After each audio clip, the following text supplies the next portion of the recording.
AI is not going to go anywhere. I'm not one of those people that say students shouldn't use it. We need to move away from AI, et cetera, et cetera. We are always going to be living in an environment where AI is going to be present. So we need to find the literacy and the tools that will help us to understand how to use it properly. And even more importantly, to understand when to turn it off, how to step away from it, and how to still understand that humanity and that our brain need to function independently from artificial intelligence. Because if we rely too much on it, then we're not going to be able to have any creative thinking anymore. We're not going to be able to do anything new.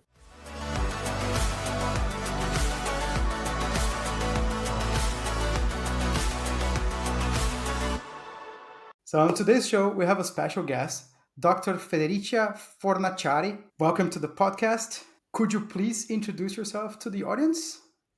Yeah, sure. Thank you for having me. First of all, I am a communication scholar. I have been studying communication for over 20 years and doing research in communication around privacy, security, media, and technology.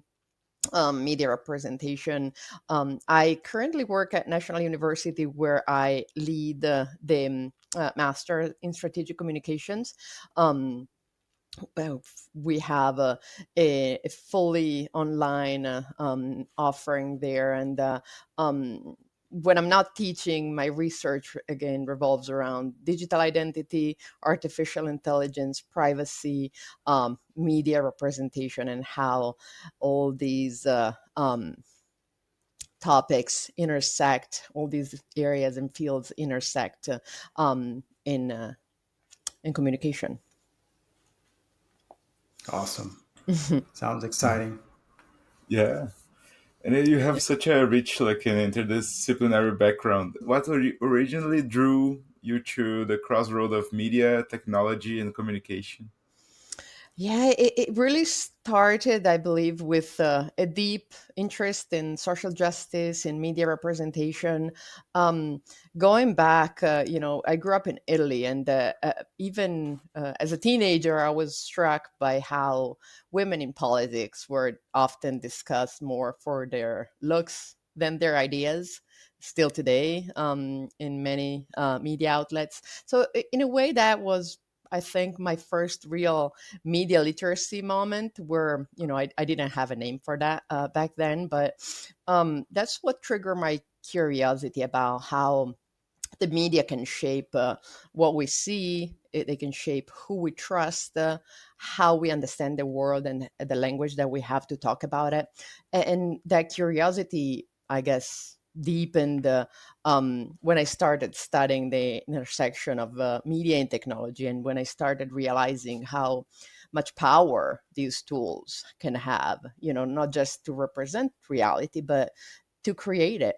And so for me, I guess in a way, media, technology, and communication are intersecting spheres. They are not separate. They are intertwined systems that shape our identities, our sense of self, our politics, and our society. The way we interact with each other. So I was trying to better understand how we can make those systems more ethical, more equitable, and more human centered for a better society.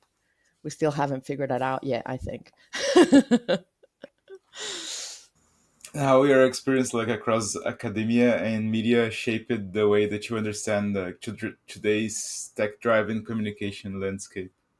Yeah, those are two very, again, important systems that have to work together, I think, because academia, on the one hand, taught me how to sit back, slow down, and ask questions. The media taught me that most people, unfortunately, don't have the privilege or the incentive or the time to do that. So, I've learned to live in that in between space where the depth of rigor of academic thinking meet the speed and the urgency of communication, of real world communication. And if you think about the technology landscape, the speed there, doesn't can't wait for peer review. But that doesn't mean that we should sacrifice reflection.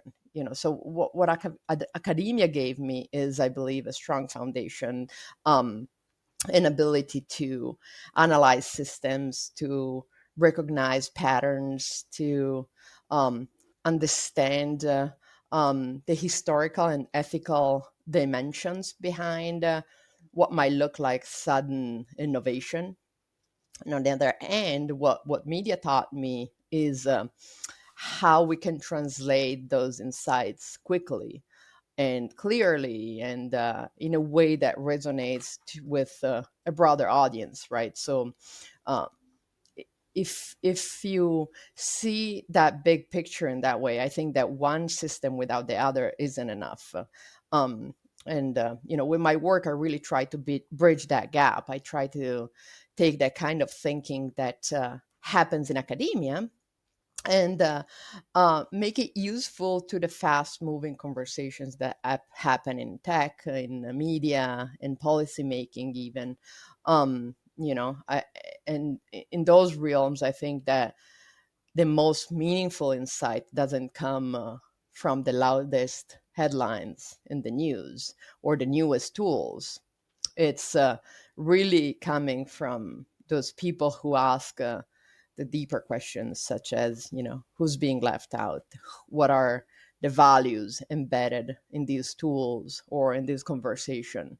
So, in a way, that's the lens that I try to bring to the discourse, the narratives around AI and communication. It's I think it's a very important challenge to work in that direction now. Yeah, yeah, definitely it is. And I feel that everything's happening so fast. Like the communication need to be super fast, and then Mhm. the academia give this, as I said, the background of reflection, of questioning things. And nowadays, look like the even journalists, they're just like fast. They don't check the facts. So we're living in a kind of a unbalanced world. So Yeah, absolutely, absolutely. It's it's a fascinating time for sure to be in the communication field, but it's also, schizophrenic as well, and yeah, you have to be bipolar in a way. I guess when social media came along, it really distorted and we weren't prepared, I guess, biologically speaking, to adapt so fast to this level of communication all of a sudden 24/7 in your pocket, Mhm, and with all these mechanisms, I guess, for you to be glued to the screen. Everything is like endless mhm, scroll that tries to, keep you engaged, because that, of course, somebody's making money for keeping your eyeballs glued to the screen. mhm, But that was already rapidly advancing, right? And tech just flows and evolves in a pace that we're not, trained to do, to keep up. And with AI, this is basically exponentially growing. It's much faster now. So I just want to hear your thoughts in how do you think this is, AI on top of, media, social media, is changing the way we see stories, and how they are framed and how do we understand them. it goes straight to the heart of my research around media frames and media literacy. So when we talk about framing, at its core, framing is about emphasis and selection, right? So we look at what's included in a story, what's left out, and how the story is structured, what language is used to talk about the story. So frames give people not just something to look at, but a way to make sense of what they're seeing and not seeing, right? So the frames, in a way, tell us what matters. They tell us who's to blame, who's trustworthy, what's at stake. And because of that, framing is a very powerful tool, obviously. It helps people to understand reality if used ethically and purposefully, but it also has the power to distort reality. It's a very blurry line there, right? So, what has changed with social media first was the access that we had to a huge amount of information. And now with AI, the scale and the speed at which these frames are generated and circulated is almost out of control. So, here we're not just talking about journalists or editors making choices. We're talking about algorithms optimizing content in real time based mostly on engagement metrics, right? So, those metrics often reward not the truth necessarily, but what's emotionally triggering, what's outrageous, what's fear, what creates fear and division. So, we risk ending up with a lot of stories that aren't framed for clarity and depth. They are framed to perform, right? So, when profit comes in a way of truth and information, we risk that these algorithmically amplified frames will start to feel like a consensus, like the reality that's out there. So, we think we're seeing the full story, but in reality, we're seeing the version that is more likely to keep us scrolling. So, you know, as as someone who studied media narratives for such a long time, from privacy to disinformation to gender bias, um, I find this very concerning. It's very scary, because when frames are created, when they are reinforced, um, it becomes harder for people to take the time to be, to put their academic hat on and think, wait, whose perspective is this? What perspectives are we missing here? Is this the full picture? And if that critical distance is lost, which often happen when we emphasize speed, then we risk normalizing distortions that can shape the public opinion, that can shape policy, that can shape social behavior in perhaps very harmful ways. So we need to be very careful with that.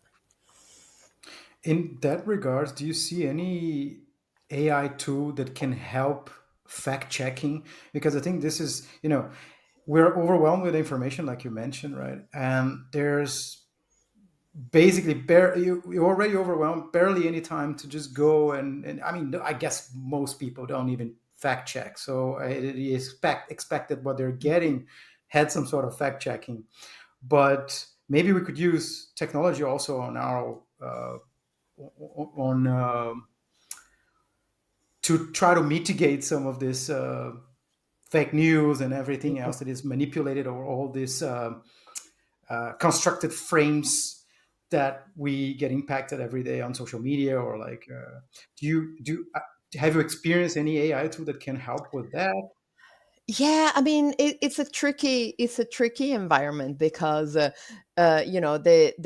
detection tools are there and they are trying to keep up the pace with the pace of the creation of deepfakes and all that. So there are tools that are evolving and trying to help us in that direction. And I think that I mean, it's complicated because AI, the speed of the advancement in artificial intelligence and the creation of deepfakes and all that, um, is what most um, users, I guess, keep focusing on.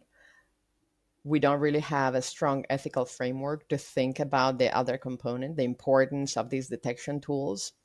Um, I think, though, that the bigger problem there is not just that deep fake will fool everyone, because I'm sure that we'll be able to create tools that are good enough, and perhaps media literacy, digital literacy, that will help us to understand and to detect what's fake but from what's not. But I think what's really at risk here is that the deep fakes and artificial intelligence and all these issues will convince us to trust nothing, right? So the time that we spend thinking and talking about what's fake is in a way shifting our attention away from what's true on the one end, and on the other end, that we are kind of entering a credibility vacuum environment where doubt itself becomes the weapon.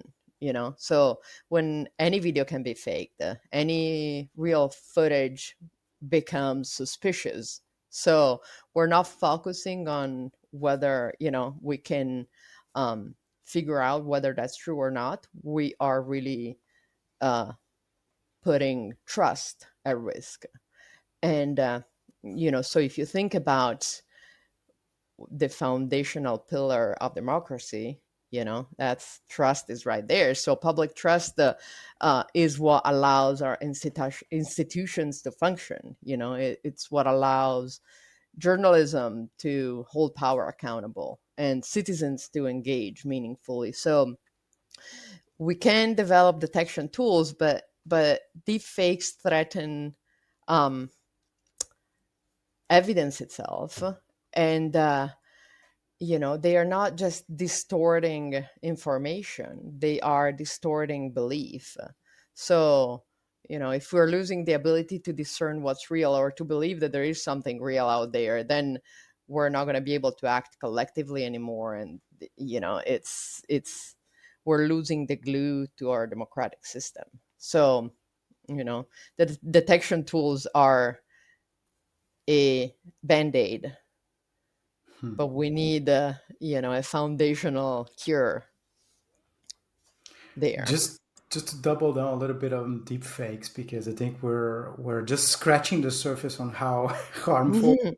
and this technology can increase like scams globally, and it's really fast as well. So I've heard some discussions of, I think you touched a little bit about that. That the trust that we had was usually coming from institutions, right?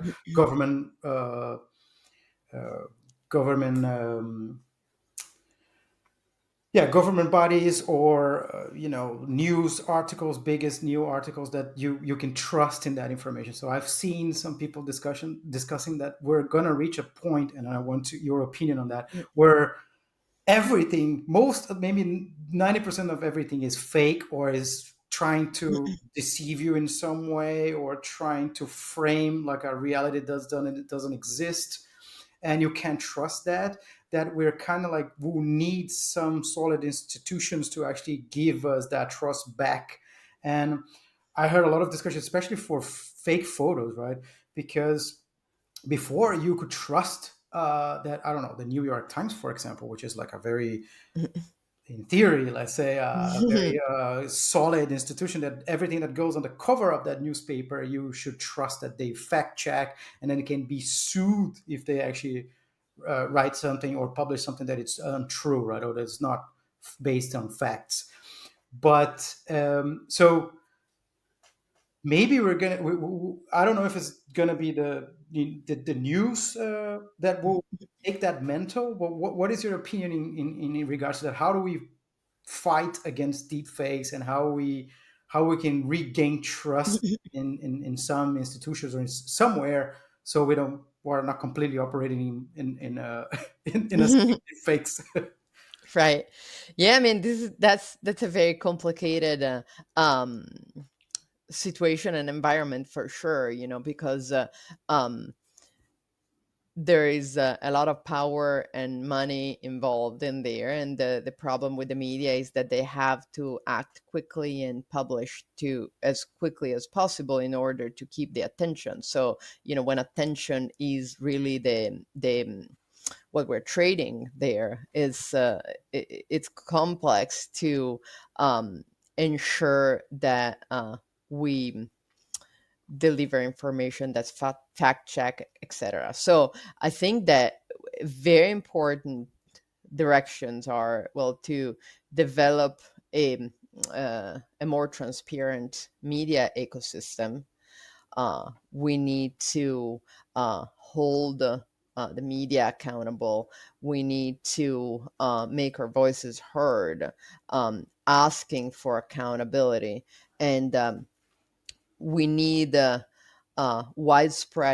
widespread programs and training around media literacy, helping everyone learn how to discern fake and true information.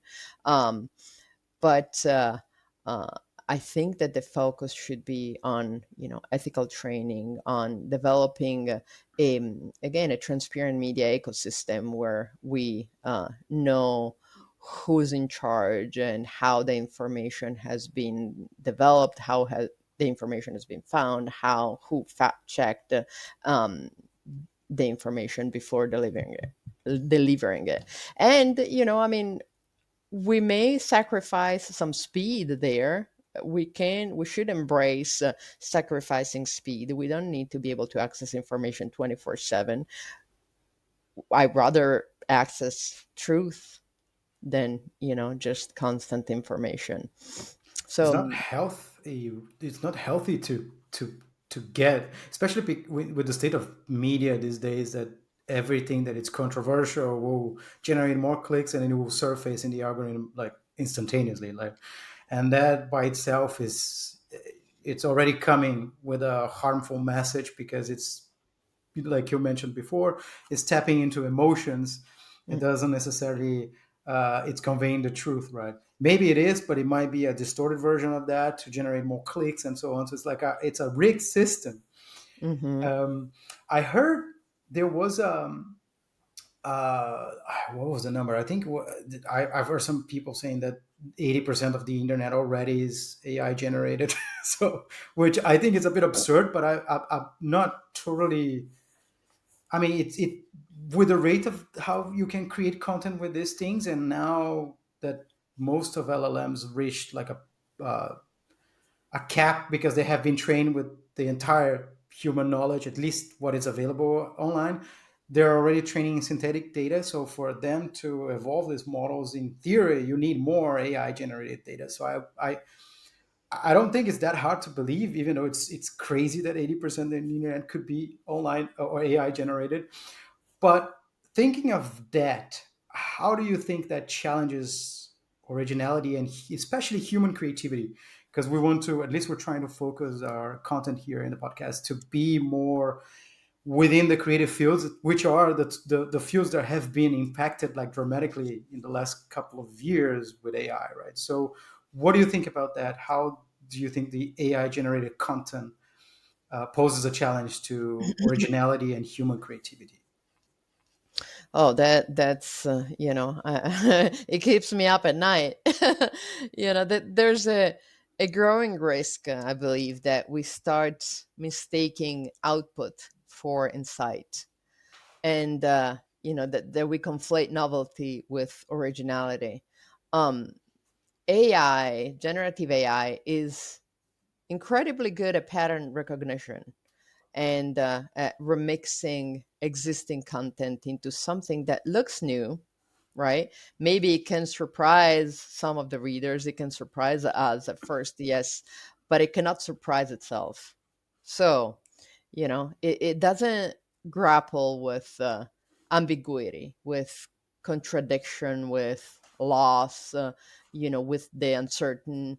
Um, and that, I think, is key because real creativity oftentimes stems from those human experiences, from constraint, from vulnerability, frustration, from cultural context, from boredom, from pain.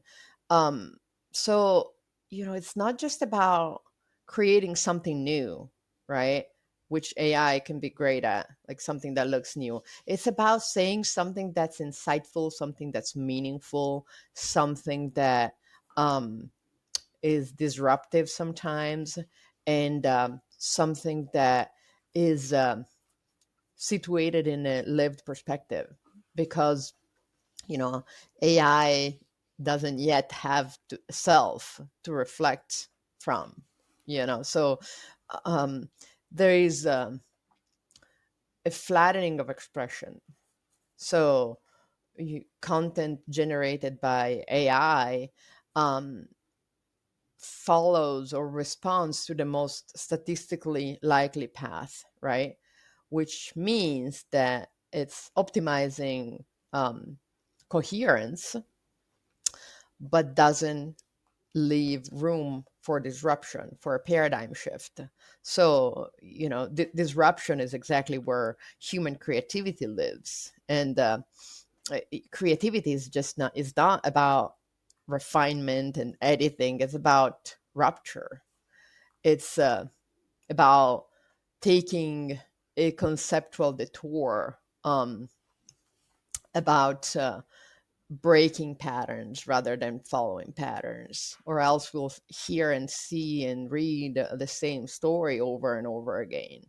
um there's a lot of research around the importance of boredom, um because boredom is often what allows these detours, these conceptual detours. When we allow ourselves to be bored, to sit with silence or with uncertainty, that's when we create space for new neural connections. And that's where the disruption and the paradigm shift can happen. And AI by design is created to fill the gaps as quickly as possible, so that it does not tolerate silence or stillness. But that silence and that stillness is exactly where creative thinking can happen.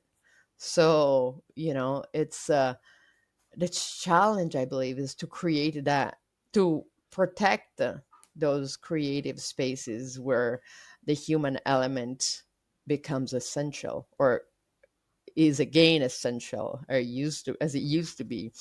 We're not, the risk, what's at stake there is not just um, a couple of papers. It's we are risking to build a culture of expression that's technically polished, that's endlessly generated, but that's emotionally hollow. That doesn't say anything new anymore, and that would be a pretty big price to pay for convenience and for speed. You know, so it's that's the time again to step back and put the academic hat back on again, and ask questions.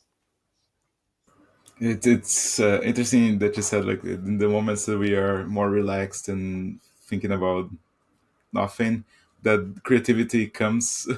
And do you have any tips, for example, for people that uses a lot of social media? How do you step back? Like, how do you, like, slow down a little bit? Do you have any tips about it? Yeah, well, I mean, like tech detox, like allow for a pause, like turn the cell phone off, turn the devices off, put them, store them in the drawer so that they're not on the desk.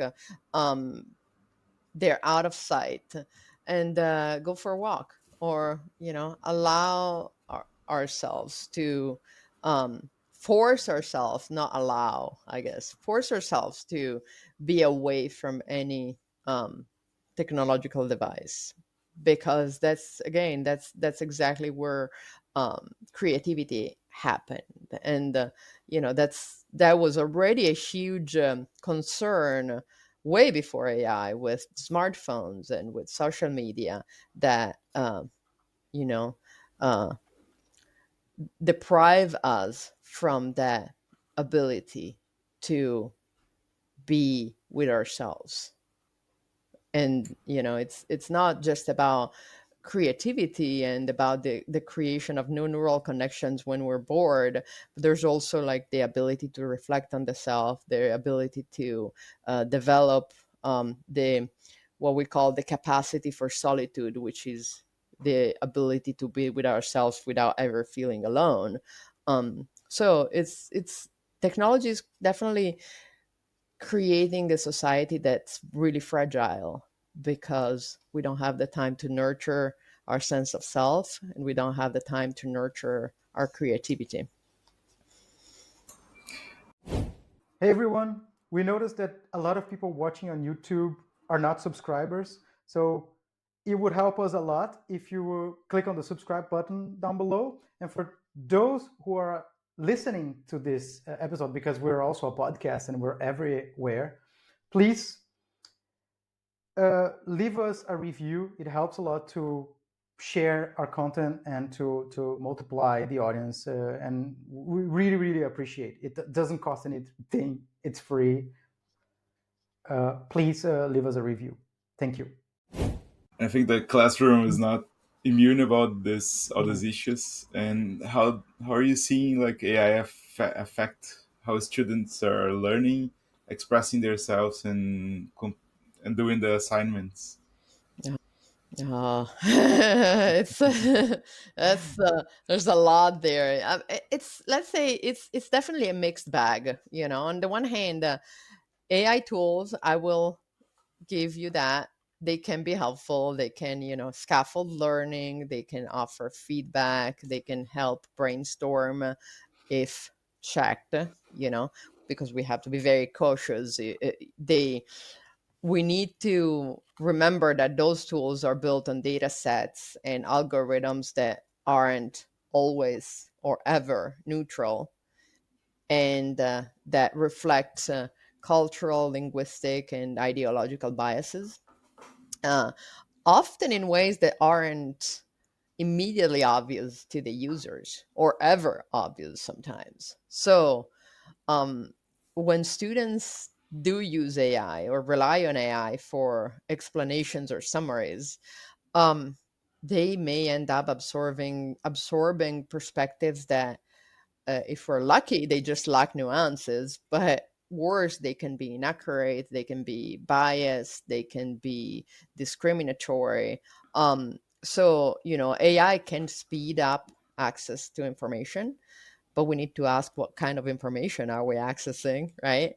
Is that, trustworthy information? Is that balance? What voices does it center? What can be left out? So this is one component. Um, the other one, again, very scary, is the temptation to outsource thinking. Again, because we are not bored. We don't have the time to. We have the need for constant stimulation, the dopamine circle, and if students learn or try to lean too heavily on AI to generate responses, then they miss that, what we call that productive struggle, which is the intellectual friction that leads to frustration first, but then when we go over the mountain, then it leads to real understanding, right? Because that's when we wrestle with an idea, that when we revise a sentence a million times, when we reconsider a source, that's when learning really happens. So if we rely on AI too much, we have an outcome that looks fluent, right? Because AI is pretty good at mimicking fluency, but it cannot teach uncertainty. It cannot teach the critical doubt. It cannot teach ethical reflection, and those are foundational aspects to growing and learning and to education. um so I think it's important that everybody understands that um, technology is a tool and we can use it for good or for bad. But, it's important that we learn not just to use technology, but to question it. And that's, I think, asking the right question and wondering whether the information that we get is valuable and trustworthy, but also engaging with that productive struggle and turning learning when it is the time to turn off that technology and to turn off that personal assistant to let our brain plug in again. Yeah. And do you think the research articles are becoming weaker, or do you think the potential of using AI to enhance some of the aspects? I think you already answered a little bit, but I would like to hear a bit. I think there the literature reviews part of the research isn't necessarily weaker. We need to double fact check it, but it's AI can be good at regurgitating information that's already there, um, paraphrasing and all that. It's not always good at that, but there's a potential, I guess. But what it AI is defying is the ability to think something different, you know, to think something that doesn't seem to make sense with the current state of things, like the idea of disruption isn't there. AI is kind of like a student that can replicate what's already been done, but that cannot move a step forward into questioning it. So if we rely on AI too much for research, then we're not going to go anywhere. There's not going to be a paradigm shift ever. We're just going to keep regurgitating the same information in apparently new ways that are not necessarily new. They're just paraphrases of what's already out there. Yeah. And how do you help your students to remain like engaged or not overwhelmed by these new tools? How do you do that? It's important to uh, remember how we used to do things before these new tools were around, and to occasionally or frequently have the um, power or strength to step back and turn it off, right? Because of course AI is not going to go anywhere, so I'm not one of those people that say students shouldn't use it, we need to move away from AI, et cetera, et cetera. I think that we are always going to be living in an environment where AI is going to be present. So we need to find the literacy and the tools that will help us to use it, to understand how to use it properly, and even more importantly, to understand when to turn it off and how to step away from it and how to still um, understand that humanity and that our brain need to function independently from artificial intelligence.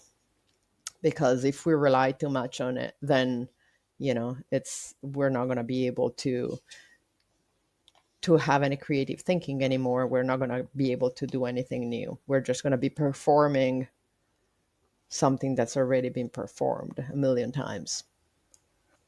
Do you have any framework, or when do you know is the time to just take a step back and okay, let's just put these tools aside, and then because I think a lot of I've been reading a lot about essential skills to, and we've been talking about this here in the podcast as well, that to help people navigate these massive disruption times, right, with AI advancing, and there's a lot of, when you expect that AI can execute a lot of things, let's say, or output a lot of things, then curation becomes really important. But curation also comes with expertise and with critical thinking, creative thinking, strategic thinking. So, how do you see? Is there any framework that you try to use, or is there some techniques, or how do you? When do you know is the time to just take a step back and okay, let's look this critically, and how often do you do that as well? You know, thinking about it, like when I talk to my students and when I try to help others or myself as well learn about what's a healthy way to use AI. Well, I emphasize the importance of curiosity over fear, right? Um, but I emphasize also the importance of critical curiosity. So I don't think that we need to master every AI tool overnight. Um, but we need to understand enough to ask meaningful questions, and we need to learn about um, how these systems work, what they're trained on, what they build, who built them, what assumptions may be baked into that. And so we need to keep up with the tools, but also interrogating the narratives and the power structures behind the tools. But, I also tell my students that the real edge, again, will not come from how fast they can use AI. It will come from knowing when and how not to use it. So when they need to refine a paragraph, maybe they can use AI. But when they need to generate purpose, to think about the goal of a specific campaign that they're designing, or when they're thinking about the voice of the brand that they're putting together, that they're developing, I want them to understand that AI may be able to mimic tone, but it doesn't understand context. So when they have to, they have to step back into it to train their own AI assistant, if they use so, in the understanding of context. Um, and I think that the real value when it comes to communication is not about assembling words, right? It's about shaping meaning, it's about shaping intention, it's about shaping ethical impact. So, I think that the time to turn it off and take a break away from it is when we need to work on our curiosity, when we see that our curiosity is going away because we have all the answers. And I also think that when we see that the healthy skepticism is going away, that's another time where we need to step away from AI. So ultimately we may use AI, but we need to not to refrain from outsourcing our judgment to it. So we need to build our own literacy, not just in a technical term, not just to learn how to use a tool, but we need to build our own understanding of the cultural context. We need to learn about ethical implications. We need to focus on the features that make us deeply human, such as again creativity and empathy and emotional intelligence, etc. So um, stepping away from it is important when we feel that those human features are being compromised. And what ethical considerations do you believe are being overlooked in how AI is integrated communication and media today? Oh, there's so much. A big problem there is that we're placing the focus on innovation versus ethical development, right? So there are many components there that become problematic. Consent and accountability, for sure, are two major gaps. Um, because we still don't really have clear norms around whose data is being used and in training the systems, or whether individuals should have a say in how their digital likeness, their voice, their creative work is repurposed and used to train these systems. And copyright law is struggling to catch up, obviously. So, you know, questions around intellectual ownerships uh, and authorship become increasingly murky there, especially when AI generated content is built on the creative labor of others, right? So this raises huge concerns about authorship, about credit, about control. But again, I'm afraid that it's almost too late to build a system that protect those very important values. Another issue is privacy, obviously, that always, often at least, gets minimized for convenience and for other priorities. If we think about AI tools, we should know that they rely on huge amount of data, right? And much of the data they rely on is scraped from the internet without consent, taken out of context. And once the data is in the model, it's hard to trace. So, I mean, let alone remove. So we need to be asking where whose data is being used, for what purposes, and who profits from data use as well. Because when we overlook these questions, then we risk normalizing a system that commodify personal informations in the name of innovation. You know, I am all for innovation, but an ethically sound one. And then, I mean, there's another. I could speak for hours probably. So, but another component there is that of influence. Um, because AI, we're talking about framing earlier. AI is not just distributing content; it's shaping perception. Because when algorithms decide what we see, what we don't, and how content is framed, um, they're actively influencing how we understand the world, right? What decisions we take, which direction we follow, who we vote for.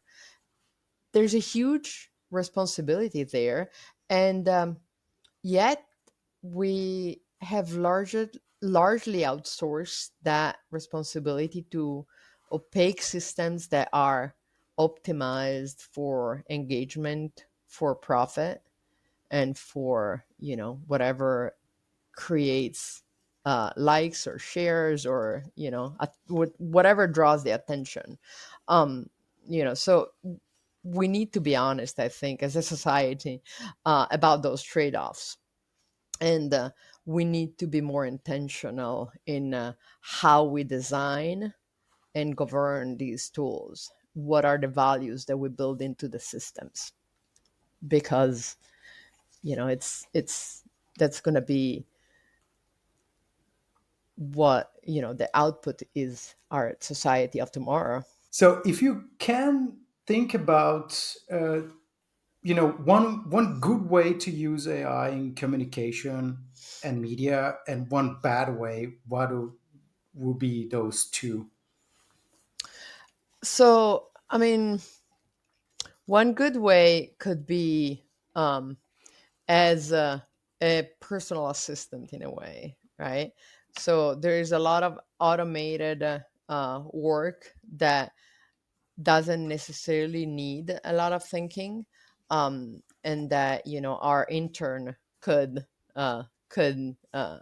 carry over, right? So AI, I believe, can be good in automating certain tasks, but there always need to be a fact check, and like someone who spends the human time to actually make sure that the intern did everything that they were supposed to, and that there isn't any missing information or any missing content in there. So automated tasks can be sorted out through using AI, but um, you know, with uh, um, with keeping a grain of salt there. Um, what cannot be automated is creation, is disruption, is creative thinking, is the ability to think out of the box, um, and the ability to create directions, to set goals, and to develop objectives for, I'm thinking if we're developing a campaign, well, AI can automate, you know, uh, the smaller tasks, but there needs to be human creativity that looks at the big picture, that sees what's missing and what's not, that understands the context, that studies the audiences, and that creates the content for those audiences in a creative way. Um, I don't think that AI will ever be able to mimic lived experiences and authentic human voice. So I think that that's where communicators need to spend their time, in focusing on creativity and maintaining authenticity and intentionality. Yeah, makes sense. Yeah, it makes a lot of sense, and yeah, I think it's super aligned with what we always talk in the podcast. Because the human creativity is not going to be like put it down, so that's the key. And then talking about that, like, do you have any advice would you give like to people working with AI in communication and in the media, and how to navigate this constant changing environment? um, I think that key is, I think, moving away from asking can we to asking should we, you know, and I think that we should do that early and not after the fact, because we're racing ahead with powerful tools, but our ethical frameworks are not keeping pace, and it's I think we need to start normalizing the decision to pause and to consider impact over innovation. I'm all for innovation, but I think that impact is something that we need to keep focus on. If when I think about AI communication strategy, I mean, imagine if every AI driven communication strategy had a section of unintended consequences. Who might be harmed, who might be misrepresented, who might be left out.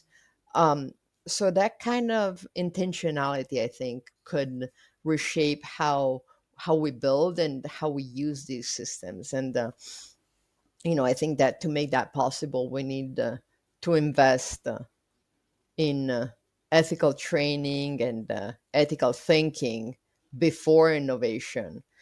And that's not just for engineers and developers, but for communicators, for marketers, for educators, for policymakers, for users, for everyone.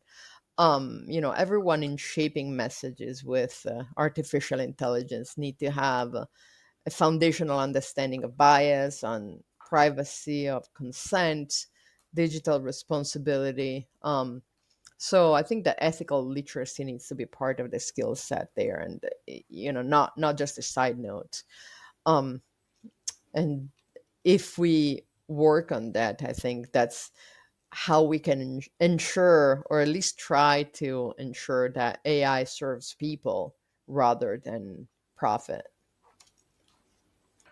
Awesome. I think, yeah, we reached the end of the episode. Thank you. It was really nice conversation, very interesting. There's a lot of interesting topics. Where can people find you online?